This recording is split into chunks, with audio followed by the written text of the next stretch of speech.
Welcome to our workshop for the Prevention Practitioners Network.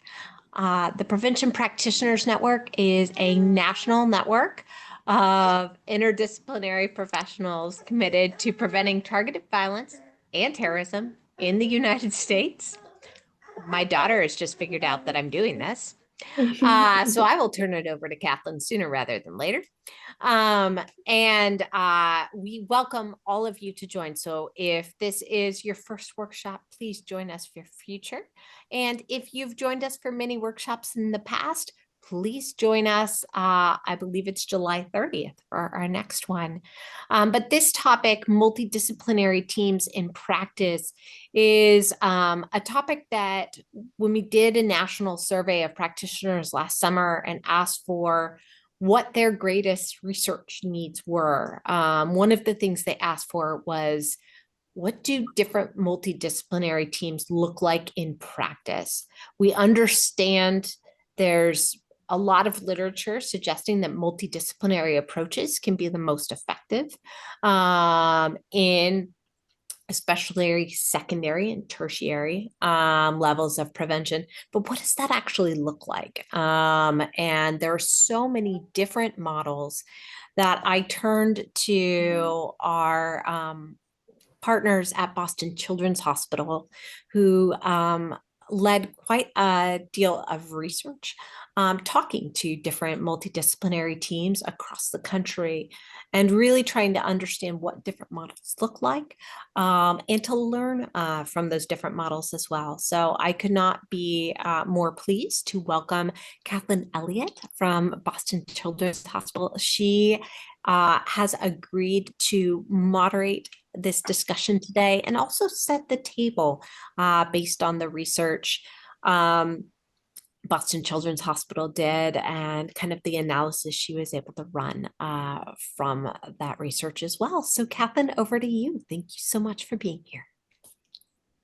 Thank you for having me. I am so excited to be here today. I was saying to Brett that multidisciplinary teamwork in this space is one of my favorite things to talk about. So I'm at Boston Children's Hospital. I am research faculty there. I have a PhD in education leadership, and my research focuses on the use of multidisciplinary threat assessment teams in schools to prevent acts of violence. So this particular research project I'm going to be talking about is not currently being done in schools. The teams that we've evaluated are community level teams, but I am looking to implement these tools and this sort of assessment model in the school teams that I am working with over the next 2 years. And one of my colleagues who's doing this work with me, John O'Terry, is here. So just want to acknowledge and thank him for his partnership in this. So the team at Boston Children's, what we did was we took a multidisciplinary team evaluation approach that was put together by a team of researchers from University of Houston. The article is Wooten et al. I'm happy to share that. Maybe Neil can email it out afterwards.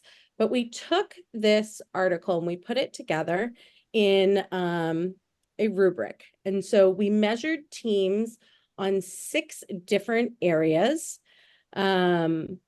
We looked at their use of threat assessment. We looked at program growth. We looked at evidence of violence interruption. So were they able to actually prevent violence?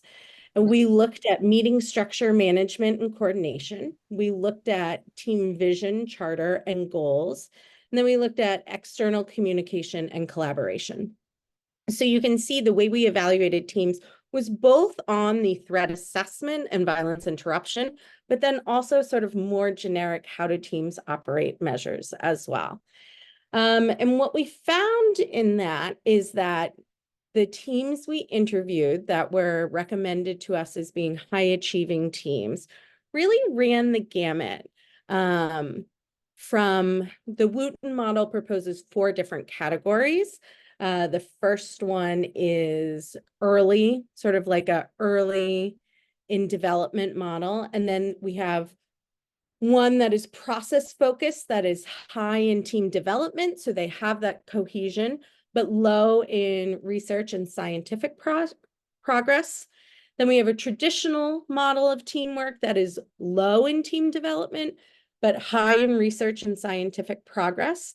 And then an exemplary group that is both high in team development and high in research and scientific progress. So we found that of the teams we interviewed, there was an interesting distribution amongst the four quadrants, pretty evenly distributed.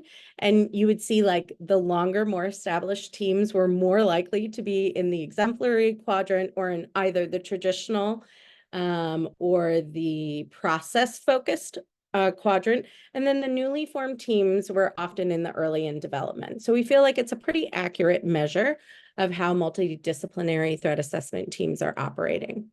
One of the interesting things that if we look at the quadrants or the areas where we were measuring, teams overall seem to be strongest in the meeting structure, management, and coordination. How to run a good meeting, how to communicate expectations seemed pretty standard. Most teams were pretty strong at that. And then areas where there was a little bit more weakness across the board was program growth and clear team vision, charter, and goals. So like clearly aligned expectations for what the work of the team was. So we are working on an article that will share some of these findings this summer. Hopefully when that is published, we can send that out to you. And then my plan for the upcoming year is to use this model to evaluate the school-based teams that we're working with in the state of Massachusetts. So that is a little bit about my background and the research we've been doing at Boston Children's. And I don't think this model is perfect. I think there's a lot more fine tuning that needs to happen to it. I'm especially interested in the way that the different disciplinary boundaries and expectations and understanding of different concepts conflict in these team meetings and how teams sort of breach those understandings. You know, privacy and information sharing is an ongoing conversation in these spaces as well. So there's plenty of work for this model to be further refined. And so this is just a first round of looking at it. And hopefully 5 years from now, we'll have a really great model that we can say, yeah, really accurately measures how multidisciplinary threat assessment teams are performing. So at this point, I would love to turn it over to the panel members and have you each sort of to introduce yourself and share a little bit about where you work, and then we'll talk about the different crisis intervention models that you are using at your respective teams. So maybe we can start with Tracy Sampson. I see we have two Tracys on our panel, and then move on to Jen, and then I will figure out if all of our members are here yet. Sounds good. Good afternoon. Welcome. Thank you for having me. I am Tracy Sampson. I am currently the district threat management coordinator for the Duval County school system. So we are a pretty large district. We've got about 200 schools. And based on the legislation in Florida, we're required to have this multidisciplinary team. My background includes having worked with the Florida Department of Education prior to coming to Duval in August. I was with the state for 4.5 years. I helped introduce Dr. Cornell's model for threat management, the comprehensive school threat assessment guidelines. And within the course of my work statewide, I work with all 67 districts over the last 4 years. We identified quite a few discrepancies within the program that they were not working well for Florida schools. So we have a commission here in the state of Florida, the Marjorie Stoneman Douglas Commission, headed by Sheriff Bob Galtieri, and I was invited to be a part of the work group that formed the new Florida Harm Prevention and Threat Management model. The title's too long, and I will give you that, but they wanted that harm prevention thought in there. So that's my background. And so I helped write the new model, and now I'm boots on the ground with Duval County, and we implemented in January, and it's been quite a roller coaster. So lots of learning going on. Thank you, Tracy. Jen, if you want to go ahead and introduce yourself and your colleague, that would be great. Thanks. I'm Jen Corbin. I'm the director here at in Maryland at Anne Arundel County Crisis Response System. And with me today is Sergeant Stanley Newborn with Anne Arundel County Police. We comprise part of what's called our crisis intervention team here within our crisis system, which is actually a kind of a robust crisis system and unique in the way that it's set up. We hear a lot about how social work needs to be. So I'm a social worker, a licensed clinician, should be in the police department. But for years, we've done it reverse. We actually have special trained officers housed in crisis response that can hit many continuums of what we do. And when we talk about unique partnerships, where this has come into play is changing the mindset of the community through using the work of our special trained officers and really showing the community policing model along with the therapeutic intervention. So our crisis intervention team, instead of having crisis intervention trained officers in patrol, which we do have, we have 200 of them in patrol here at Crisis Response.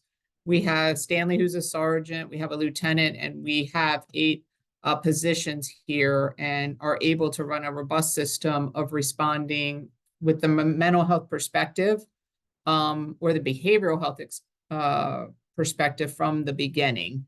And in doing that, it's allowed us to really partner with so many unique ways.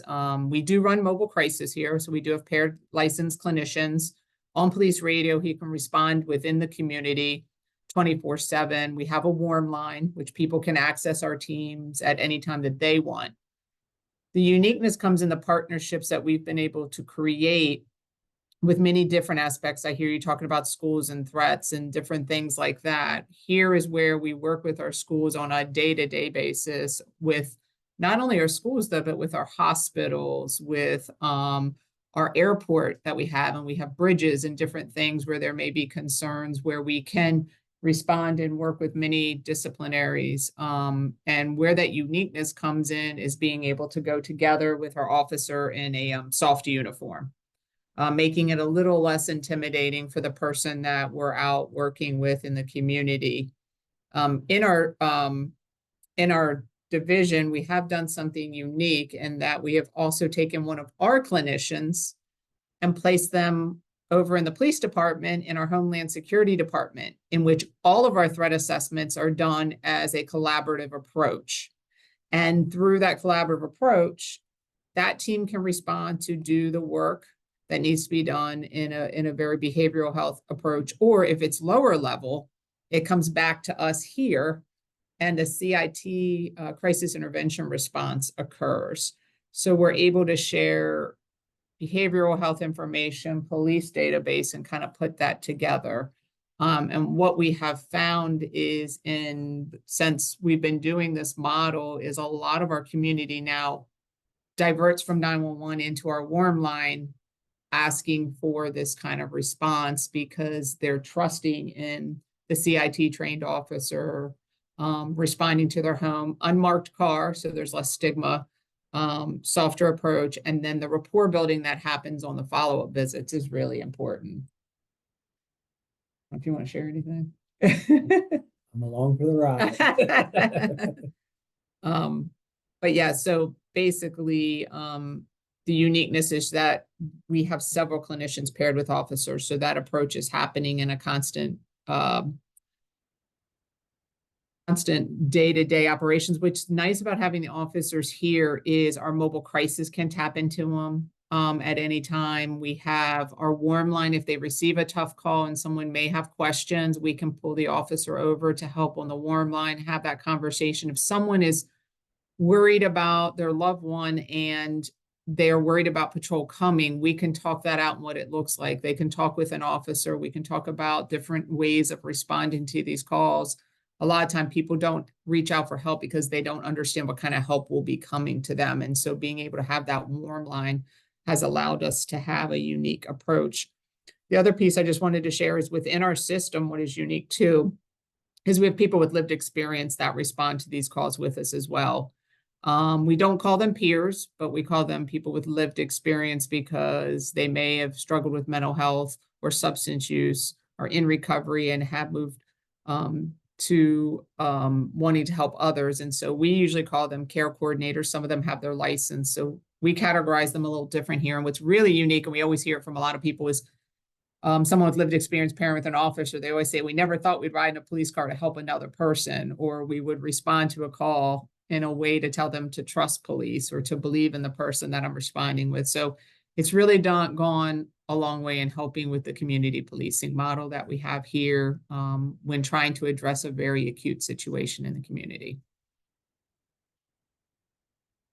Thank you, Jen. And I see Tim is here now. Tim, nice to see you.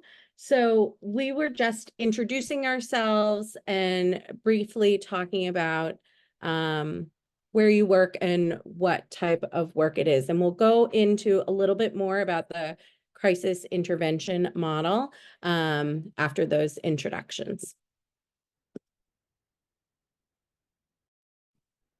Take it that's my cue to say hi. Welcome, everyone. My name is Tim Wagner. I'm currently a police officer with the Aurora Police Department in Colorado, not Illinois. Did not know that there was an Aurora in Illinois until I started working here. Anyways, I digress. I work on our crisis response team, and more specifically within that, I work on our targeted violence prevention program. Sounds a lot similar to the great work that Jen and her team are doing over, I missed where you're from, but over on wherever you are in the US. Yeah, and I'll leave the rest for the latter half of this. Great. So, Jen, you got into some of the more detailed information about what you're doing in Anne Arundel County in Maryland. And so I wonder, Tracy and Tim, if you want to go into a little bit more detail, and Jen, we can circle back to you and Sergeant Newborn, whose first name, I'm Sergeant Newborn. I didn't get your first name. Stanley. Stanley, great. If you guys can talk a little bit about the crisis intervention models that you use, sort of how they operate, who you're working with, and how they operate, especially regards to things like MOUs, data sharing, triage. Sure. So when we built the Florida model, one of the things that happened after the Parkland shooting, where we lost 17, is that the governor at the time legislated threat management teams to be established in all schools. Within that model, from the beginning, we've used multidisciplinary teams. So we're required by statute to have a team at each school and also a district level team who are comprised of administration, instructional staff, mental health, and law enforcement. So we have to have sworn law enforcement. These teams are mandated to meet at least monthly, but within the new model, as soon as a school chairperson receives a report of any type of threatening behavior, that chairperson will triage the report and decide if there's any substance to it. And if there is, they'll call for the school-based team to meet. So within our laws, we are required to information share, which is very, very helpful. So when we do our trainings, that's one of the first things we introduce to the teams is these are your statutes. These are the laws. This is what you will do. One of the challenges within those multidisciplinary teams has been the difference in the way educators think versus law enforcement versus mental health. So we do a lot of work in the state of Florida to blend those perspectives. We do have some use of MOUs depending on the organization, but by and large, your sworn officer is required to give you whatever law enforcement information they have, criminal history, and then the mental health counselors, as they're tapping into those records, are required to share as well. A lot of our practices are based on what went wrong in the Parkland shooting and the fact that there was a threat assessment report that was never acted on. So we've had some really good success. So within Duval County, within every district, what happens is if that school-based team identifies a high level of concern, that case immediately comes to the district threat management team, and we engage at a higher level. We have more access to resources for the students than the school-based teams do. So that's kind of where our multidisciplinary comes in. And of course, it's all rooted in the US Secret Service and the FBI's research that was done in 1999, which very definitively says if you're going to be successful, you've got to have that multidisciplinary team. And so we've had several cases in the last 3 to 4 months just within Duval County that team has allowed us to take a new approach and develop some responses to the high level threats that were not previously used. And it's been kind of exciting. Yeah, so that's what we're doing in Florida. Go ahead, Tim. Awesome.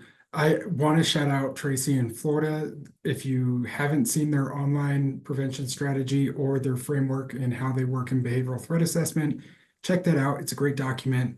A lot of thought was obviously put into it. All right, Aurora's nonsense. Much like Tracy in Florida, Colorado has a dark history with targeted violence, needless to say. Anyways, so our program started in 2018 with the crisis response team. That's a co-response model of an officer with a licensed clinician responding to 911 calls for service. In 2020, we got another grant and we started up our targeted violence prevention program, which focuses on, if we're looking at a spectrum of care, more of that high acuity level care. And then in 21, we started up the Aurora Mobile Response Team, which pairs a paramedic or EMT with a licensed clinician to hit that more lower end of that acuity spectrum. So now Aurora offers full spectrum care from, low level, nonviolent, family issues, like mental degradation, that kind of stuff, all the way up to our lovely friends who want to hurt a lot of people within and outside of the community. Let's see, it has changed, obviously, throughout that, from just doing co-response to adding in the targeted violence to then adding in that lower acuity with AMRT. We were grant funded from the get. So starting up our program, we were grant funded.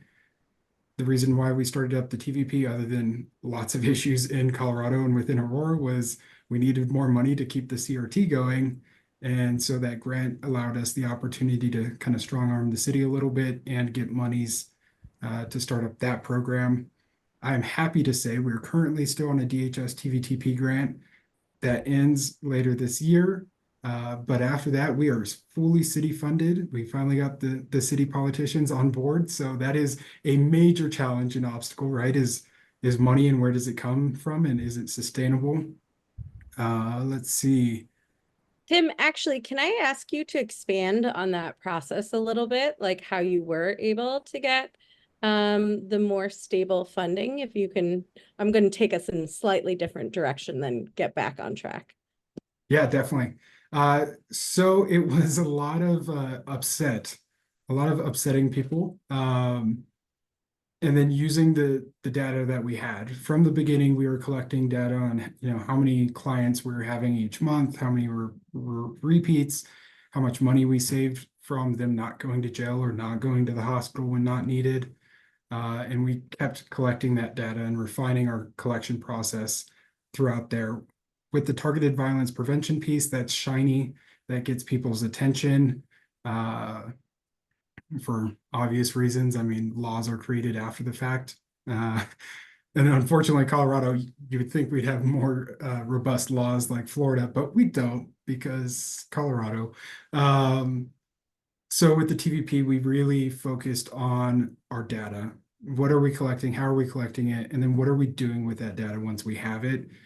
So we've done monthly reports, we've done annual reports, and we use that when going to city council meetings and saying, hey, these programs are great. You say you support them, but like, where's the backing in this support? Because we have to keep applying for grants. That's not sustainable because now we have to innovate something new every time. And that's just more people resources, more time resources that we don't have, especially after 2020 with George Floyd and the downfall of people wanting to be police officers and the sustained shortage of clinicians. So we kind of just sold our narrative, right? There's a lot of selling the narrative, showing them the proof in the pudding, if you will. Oh, hi, Rick. Showing them the proof in the pudding and then getting with our partners, shout out to Rick, getting with our partners to kind of give them some outside pressure on why this is important, why they should be funding it, what the ask is, right? We really thought about what is the monetary ask, and it was, you know, 5 officers whose salaries are already being paid by the police department, but would no longer be in patrol, bringing on our new clinical service provider, which is a major hospital system.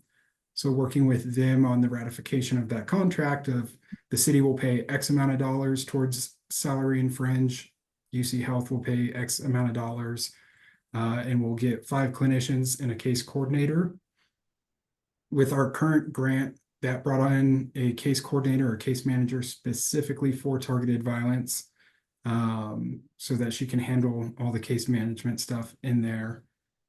And then we used that to get her onto the city budget as well. And actually, a couple months ago, the city gave us another case manager just for CRT because the sheer output of numbers that we've been able to give them on, you know, we're doing 1,400 calls a month between 5 officers. And, you know, these are 1,400 individuals. Let's say 20% of them need continued follow-up. We need more people. So they came to an agreement with our service provider to add another body. That makes it sound really simple in my head. It is not that simple, and I fully recognize that because it's a lot of building relationships and then tactfully pushing and pulling on the boundaries of those relationships to get the outcome that we need in this space, and using the data and the research and everything else that's been done to add to that backing. Awesome. Jen and Stanley, I don't know if you want to add anything about sustainability and funding or anything that you've heard from either Tracy or Tim that you want to respond to, and then we'll sort of move on to our next question. Yeah, I think on the funding side, we started in 99 with Mobile Crisis. It was a federal block grant, but have been able to expand out. We have originally was just mobile and the warm line, which is expanded out to more like 7-8 divisions within the crisis system, specializing in kind of like I said at the introduction, you know, moving people where they belong, putting, I always say the round peg in the round hole, making sure the right clinician team, however it is on the right call for service. So our mobile crisis being there for our low level calls, kind of like Tim was talking about, having a pairing. Ours are clinical based. For our substance use, we have a special response for that called Safe Stations. We have clinicians that want to work more in the substance side of things. But what's progressed throughout the years, and we've really seen a shift, which started for us in our opioid epidemic and then has moved to the threats piece for us, has been the funding that has come through our counties and through the buy-in. We've been able to really sustain stuff through both our county council, county exec being able to fund a lot of these teams and support the clinical piece as well as the police department. Early on in our crisis intervention, it was just 2 officers and 2 clinicians, and then we went to 4. And 2 years ago, our chief bought so much into it that we went before the county council and they pushed it to those 8 officers we have. And at that point, it was a sergeant. And then they were like, okay, well, we need sergeant lieutenant piece playing in. So making sure we really kind of almost have that for full core group, almost like our own division. I mean, it really is our own division. That falls under community relations. And so you get that buy-in from the county, the police, our mental health system, our health department, and that really shows that piece that allows there to be the funding that's sustainable. As a lot of our systems have gone to a billable service, some of this can maintain as a resource to the community. I think that's a real key here we have to talk about in sustainability, is not making this as much a billable service as a resource that's 24/7 that then passes on to that next piece of making sure they get what they need. And the only other thing I wanted to say is Tracy said something that really hit home for me, is the fact that in their system, the behavioral health person has to share that information when it comes around.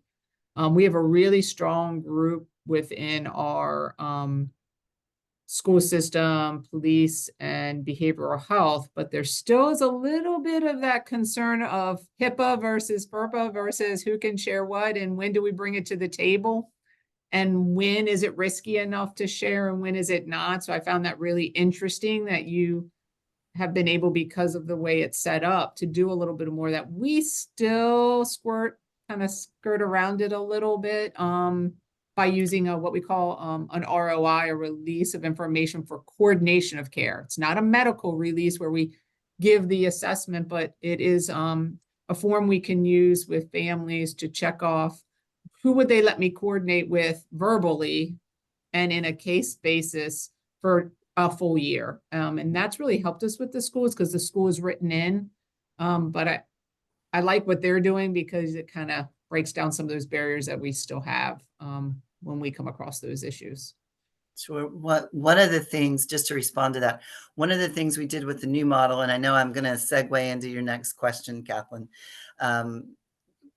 we used to focus specifically on a threat that was made, written, gestured, whatever. There had to be some threat within the formula for the process to start. We've moved from specific threats into the world of concerning behaviors. So we're evaluating behaviors. I've got one right now. We have him on a permanent injunction. He cannot physically come onto a school campus at this point in time because of the concerning behaviors that we're clustering and the potential for targeted violence. But he hasn't specifically made a threat against any particular school. But we focus on those concerning behaviors, and then to facilitate the information sharing, we apply the direct threat analysis that is established by federal law.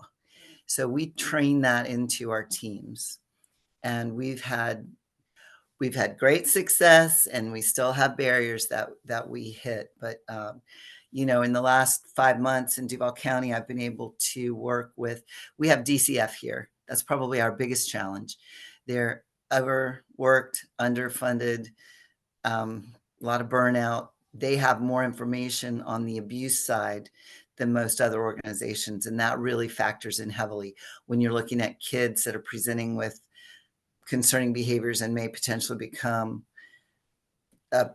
present on that pathway to violence somewhere. We also use that pathway. So that dials people into the same language. That's something else that we've found in the state of Florida with the school-based threat management. We've had to establish a vocabulary that everyone's using. So we all know what we're talking about. But we do, as part of the process, we've got a tool called the Student Support Management Plan, and everyone feeds into that plan. Those plans attach to the students of medium and high level of concern for a specified number of days. They cannot be removed, and they roll from district to district and from school to school. So once a team by law establishes that student support management plan for the student, that's going to attach and stay with the student. So that's been one of our biggest adaptations and one of our greatest successes with the new model. But yeah. Tracy, you are hitting like all the hot topics here. So I want to talk a little bit about how we're assessing and triaging threats or behaviors concerning behaviors. So Tracy, you mentioned you started sort of with the CSTAG model and then modified it. And so maybe you can go into a little bit more detail in that process, and then we can hear from Jen, Stanley, and Tim on what type of evaluation process they're using, whether it's a fixed model or a modified model or any of that. Sure. So what we found with the CSTAG model, and again, I worked with all the districts in the state. Some were better, more highly trained. Our demographics across the state of Florida vary wildly, just wildly. And especially when you compare it to Virginia. So the CSTAG model was designed in Virginia. The state's a third our size. They have a third the population, and they also have about a third of the challenges. We have massive amounts of human trafficking, which feeds into our schools. We have migrant populations, transient. The population's exploding. So we have people moving in droves. So all of these things are impacting our school threat assessments. The old model identified things like fights. We would look at suicidality, which is part of a concerning behavior pattern, but suicide as a standalone shouldn't be a part of threat assessment or threat management with regard to targeted violence. So we kind of weeded the garden, if you will, to get our teams more fully focused on targeted violence. And trying to think. I think in addition to that student support management plan, one of the big changes we made, we saw our teams being overworked. Kids are kids. So with school-based threat management, you can't profile. They're all different, and some of what they're doing that looks threatening is just everyday teenage behavior. We actually have seen a shift in these behaviors, and we're running down into third grade was a very popular place for threats this year. So they're younger and younger, but we know that they're being exposed to violence at a much greater rate, and pornography is coming in at very early ages. And so all of those factors are really playing into our kids. And that is something that we really have had to coach when you're sitting in a school-based team. And I know you're getting ready to work with them. Educators don't typically sign up to talk about that ugly stuff or get engaged with those topics. So when I train, and I have statewide for a long time, I really make sure that they understand you're going to have to talk about some heavy stuff with some of these kids and be very, very open about it. We've had some real success with that too. So our teams have become a little more laser focused. And in the new model that we wrote, we have one person at every school that receives the report first and triages it. It's two kindergartners fighting. That somebody picked up my shovel in the sandbox and I'm mad, versus I'm going to bring my mom's gun to school and shoot you in the face. So, and we're doing more and more with the documentation, which again, as Jen was commenting on, that documentation gets shared statewide. One of the initiatives that we have by the year 2025, the Office of Safe Schools at the Department of Education is charged with building a database that all threat management cases across the state will feed into. So as we're receiving students, we can look at that database and say, oh my goodness, I just have one case where an 11-year-old fourth grader brought a loaded gun to school specifically to shoot another student. When we looked at his past data, he started formulating this ideation in second grade. So there's a lot of hurdles we have to overcome in our thinking too. So we work on that a lot. I hope I answered your question. I'm not sure I did. You did, yes. Yeah. Jen, Stanley, would you like to talk about how you assess the threats next? So it's kind of at different levels depending on where it's coming from. We're not so much in the school as much, like Tracy was talking about. We're more community driven. So like I said, we have Candace, who we have placed from our CIT unit, who specializes in threats, over with our Homeland Security to look at those as they're coming in. Reports are routed, the regular call for service, and they conduct those threat assessments. But as a crisis intervention team, a little different than Tim, we don't respond to the active call as much as the call as it's ending, and we're coming in to kind of build that follow-up piece for our crisis intervention. And it's in that piece that we can look at the whole story, right? And what we're seeing a lot of these is we may be looking at kids who we see behaviors increasing through reports or through interactions through our different systems. So I may be able to look at them through hospitalization. Stanley may be able to look at them through citations.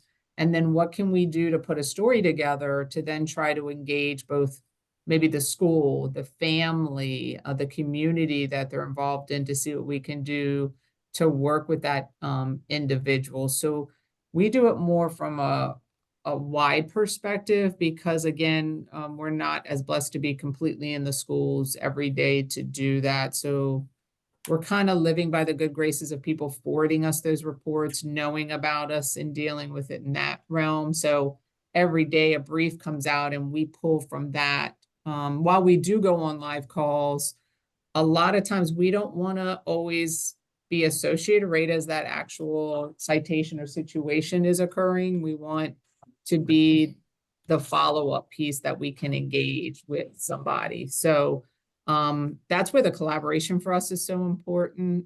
We do have SRO, student resource officers, who are Anne Arundel County police officers in our schools, who do that initial engagement, and then we carry from there. So the other unique piece we've just added in the last year or two is we're trying to reroute from citations to give this negative connotation and try to build a therapeutic intervention. So we have this youth engagement piece in which students who are at risk or who have really been shown to be high risk have a chance to come in and meet with a specialized officer, a clinical person, and participate in some you want to speak to it? You know it a little bit better than I do. Diversion programs. Yeah, so instead of the charges actually sticking to that child, they're afforded the opportunity to either do some community service and or write a letter of apology or an impact statement or something like that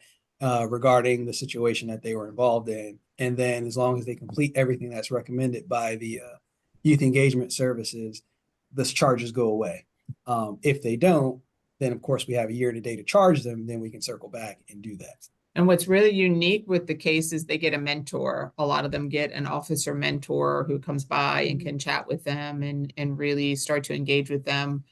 We also are able to link them to treatment if they're interested in that initial meeting to decide. You know, the kid gets to choose with their family. Do they want to just hold the citation or do they want to participate?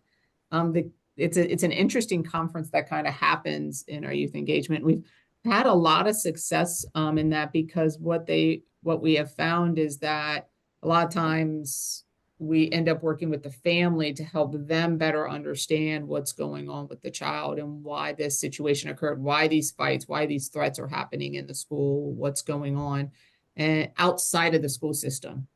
Because I think that's what I'm hearing a lot from people is when we meet with them in the school is they're so focused on the school and anger at the school that when we can do it outside of the school, we can get to the core issues. So that's kind of the things that we're doing, a little bit more community driven for us because we're not in the schools. Tim. Yeah, I'll start off with triage because we are a police-based community system. A lot of our referrals come from either patrol officers, detectives, someone who's already internal to us. Additionally, we work a lot with our schools. So the district level threat assessment teams and a lot of the schools also have my contact info. So they'll reach out directly to me to either have a consult or a referral. We do have a website It's convoluted and hard to find. I have no idea what IT was thinking, but hey, I'm not in charge of that. We unfortunately don't have a number locally, like just for Aurora on reporting concerns. However, the state does have Safe to Tell, which is an anonymous reporting mechanism. They get a lot of use out of that, and it was initially started for schools. It's now grown as those students are now adults, so it's more broad in the community at large. So we'll get referrals through that as well, and then through our federal partners and community groups that we've outreached and liaised with. That's how we get referrals. Triaging, my question for law enforcement that comes to me is, during your contact with the individual, were there any statements or behaviors that led you to believe that they were on a pathway to commit targeted or mass violence? And there's a little caveat on what the pathway is within that. That is my broad spectrum pill on, does this meet at least the initial criteria for me? Within that, we then move through the TRAP 18, scary name. Don't get caught up in the first word of it, but the Terrorist Radicalization Assessment Protocol 18, because there's 18 items, it's a structured professional judgment tool. So once we get referrals, they meet that first question. We then move through the TRAP 18. Now, per Reed Malloy, who created it, if you've got one proximal warning behavior, then active threat management needs to occur. If you don't have any, then threat monitoring needs to occur. A lot of my guys here in Aurora have at least one. So internally, I bumped that up to 2 as far as like, does this need time now, or can I take care of the one that needs time now and then go back to the one that definitely still needs attention? So that's what we do for triaging. Our assessment, we then move through a full assessment. So we work in biopsychosocial for my clinical peeps. That's for my non-clinical peeps, that's looking at biological factors, psychological factors, and societal factors involved with that individual. And then broadly within the framework that is behavioral threat assessment and management as provided by loads and loads of good research, looking for concerning behaviors and does this person pose a risk versus, or pose a threat versus are they just making threats? After that assessment piece internally, I have a designation on, what level of concern they are, and that is purely internal to help us figure out who on what all we want to pull into this. Externally, we do our assessment, we come up with our internal management plan, and then because it is a case manager, myself, and a clinician, we do a lot of ad hoc management where we pull in individuals from that person's life, right? Like we all touch a bunch of different data points out in the community and the various things that we're involved in. So we'll pull in key members from each of those to own a section of management, or at least be aware of it. Preferably, we'd like them to own it. And they'll do, like, if it's a school-based thing, the counselor, the admin, someone's going to own something for management there. Back in the community, it's going to be us for like that broad spectrum stuff. Get them connected with a mentor. That person's going to be responsible for the time that they have them. If they're justice involved, then their probation officer, their guardian ad litem, whoever is going to own a piece of that. And down the rabbit hole we go with all the various things we can all be involved in. So I'm mindful of time. I want to ask one more question and then have like a little short wrap up before we either break into breakout rooms and do some question and answer. So I wonder, all of you have mentioned case management long-term, and I think that is probably the big challenge, right? We talk a lot about threat assessment and maybe less about management. So I wonder if you could each go into more detail about what case management looks like in your community. And anyone can start on that one. I'll jump us off there. So our management looks like, going back to that systems approach, right? What kind of controls can be put in place in each of those systems? initial management for us is just that time space barrier so that we can figure out that longer term management piece. I'll give you an example of a youth that we dealt with. He came dressed to school in all black with a skull face mask. He had a drawing of a church that he sketched out with his attack plan on that, along with his final to-do list, everything else. So that gets to us. Our initial management was an M1 or a mental health hold. We placed him on a mental health hold. He went inpatient. We went to the hospital, told the receiving doc all of the stuff that we figured out just in the quick interview we had with him. They held him for a week while we pressed charges, while our JTTF was, getting together with the DA on appropriate charges for him because he was so far down the pathway. He gets charged, gets picked up directly from the hospital, taken to a juvenile facility where he then gets placed inpatient in a lockdown facility there. And then he actually does really well. So he continues getting stepped down in a rather quick succession. We met with his district, his assigned prosecutor, his defense attorney, his guardian ad litem, the schools that he was attending, us, and then the mental health peeps at the step down unit he was at to come up with the management. So while he was in custody in those step down units, he had very strict rules.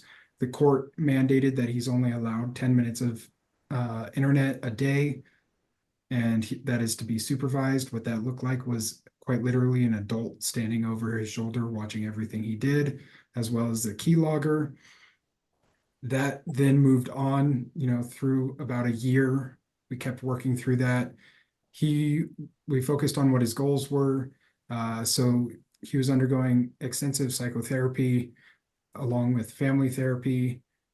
He got placed on medication. While he was in therapy, we asked the therapist to talk about future planning and what that looked like for him, and really working on that radicalization piece. He was white supremacist leaning.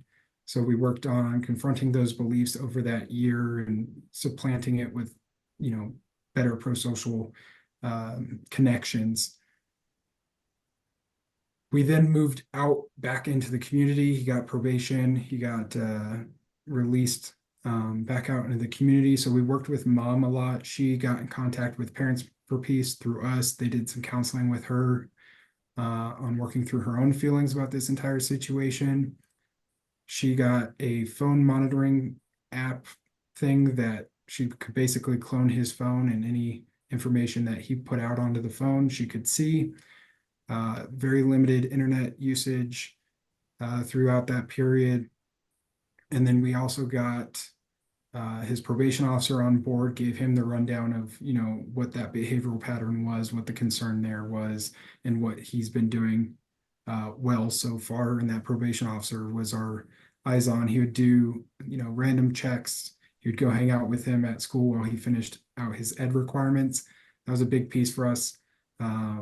School obviously didn't want him back in. So they were like, he needs to do online. And we're like, online is probably not the best for him. Can we do in-person somehow, even if it's at the school, just some sort of in-person pro-social activity? The best we could come up with was our alternative school, which had a bunch of juvenile felons in it. And I was like, that's not exactly pro-social. Can we work that piece a little bit more?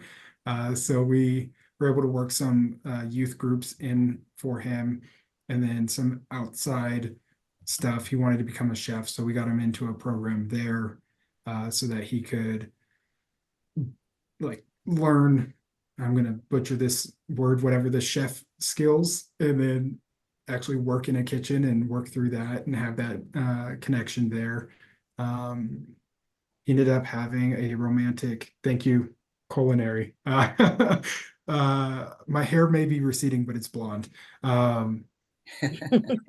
But we worked through all of that in long-winded way of just saying, what's the needs assessment, right? Where are the gaps? What does this person want? And then being very creative on trying to figure that out. So if criminal's all you got and you need time and space, as much as we don't want to, criminal may be what we need to do. if they're open to psychotherapy and whatnot, that's amazing. Fun fact though is adults can do whatever they want. That whole freedom piece. So that makes it really difficult and goes back to that rapport building piece. Housing, I mean, we've connected people with jobs, we've connected people with transit, with medication. Background, I used to work in the medical field, so a lot of what I do is trying to get people connected to ongoing medical services because a lot of them have other issues outside of whatever our concern was for them. And then just working through each individual. If we think about ourselves, where do we have issues? Who can see those issues? Who can help us? Now project that onto that person of concern. And I'll shut up now. Tracy, Jen. Yeah, our case management rolls through that student support management plan that I shared with you. So there's layers, and again, it is all legislated. So our school teams must do certain steps. So when the report comes in, we set timeframes because we found that people could be lax in responding, just like they were in Parkland. The chairperson has one school day to determine whether or not they feel something's going on and triage that case. Then if it goes to the school-based team, the school-based team has 2 days to investigate and make a determination as to what they've got. With regard to, so that's the beginning of the case, and the case management is that teams engaging. Once we've determined that a student support management plan is needed, one of the things that was missing in the state of Florida was the accountability piece. Who's doing what? So they have to be pretty detailed in these plans as to what the school is offering, whether it's accepted or not. Now in Duval County, I feel like I'm in the wild, wild west. There's about a 50% capture rate with regard to mental health services being accepted. We have full service, we have care teams, we have CIT mobile units that respond, but a lot of times there either are not parents or a lot of times our at-risk kids are in the foster care system and being moved because the behaviors are so aberrant that families can't handle them. So we built in that accountability piece, and as the students move, the plan goes with them, and whoever receives them in a public school setting has to pick up that case, that management, and document what they're doing. So all that documentation is audited by the state. So we do have state auditors that come in and out from the Office of Safe Schools to spot check us and make sure that we're doing what we say we're doing. But that, you can go right to the Florida manual, the Florida model manual that we wrote through our work group, and it will show you exactly what we're doing. But we do use a lot of what's been mentioned. I would like to see something like what Jen is describing. I know in Sarasota County and in Palm Beach, they have set up systems where they're working social workers with police officers really closely. So that's one of the goals I have for us in Duval County, is to get those teams that are really going out to the homes, because we've got kids that they need that contact. So we're in development with a lot of what we do with case management, but the structure has been set by the state. So we got a lot of accountability. Who's doing what? Jen. Sorry, Tracy. You're good.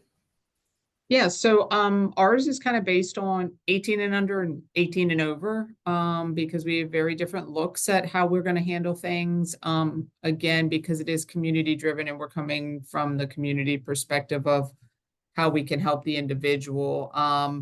In the 18 and under kind of category, we are using our CIT team to do those follow-up visits, to be in the home, to kind of communicate with the school. This is what we're seeing in our visits. This is what we're seeing, but also to support the family supports there, whether it is through a foster family, their own parents, it could be extended family that's raising them, kind of having a way to support them as well as the student that we're focusing on and the community we're trying to keep safe is we can then communicate back to the schools kind of what's going on. We also do a lot of education on our phone numbers on the back of every student ID. So students who are concerned can call into our warm line and anonymously say, hey, I'm concerned about my friend here who in school definitely was off today. Something's not right. Because not everybody's going to want to run to a school administrator. We go into assemblies every year, middle school and up, and provide a kind of an overall view of what crisis is. And kids always love it when I say, pull out your ID. And then they look down and they're like, you're like, they had no idea that the number's right there. And there's a ton of resources on the back that they just never look at their student ID to know, but it allows them to kind of have another outlet for kind of getting help. And then I think the last part I just want to share on the 18 and under is our mentoring programs. Every summer, we pick 10 kids who have really been the most acute in our calls for service, and we offer them summer camp for 1 week where they actually pair with a CIT officer. That officer picks them up, brings them to camp, takes them home. And we do really cool trips, therapeutic, horseback riding, going to the aquarium, but we also do feelings building things, trust issues, very unique things within the camp. And what we have found through the years of doing this is that they build a bond with that officer. And when they are struggling or there is a situation, they have that mentor they can reach out with. And we have seen improved behavior that next year in the school system where there's less violence, less problems and confrontations, better attendance in school.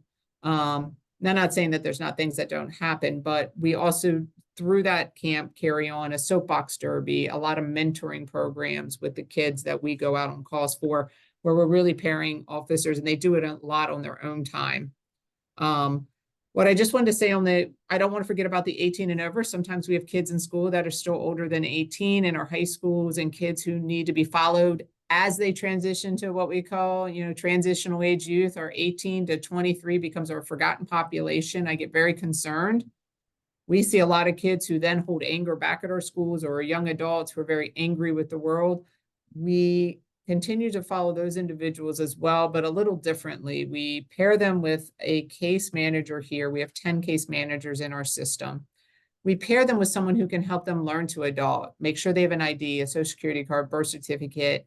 If their family is frustrated and talking about putting them out because now they're 18, how do we teach them to get housing, to manage their life, how to kind of continue in the behavioral health system? So we really follow them for months after that and provide that wraparound service. So I just want to say, we don't want to forget about those kids who graduate, who struggled in high school, who then go on to be our young adults. That's where I think our highest risk becomes, is that left alone, forgotten youth still, in my mind, even though they're 18 and older, that we really try to focus on a lot in our programs, is that transitional age youth.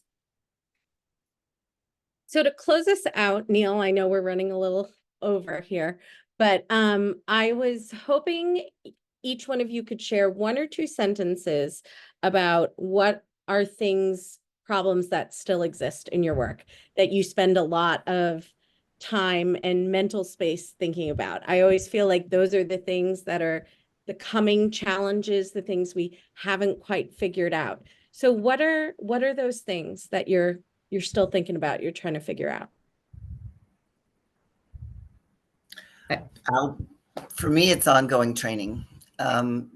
This is not a static field, especially with behavioral threat management in youth populations. And I love what Jen said about those transitioning, because we go all the way up to age 23 too.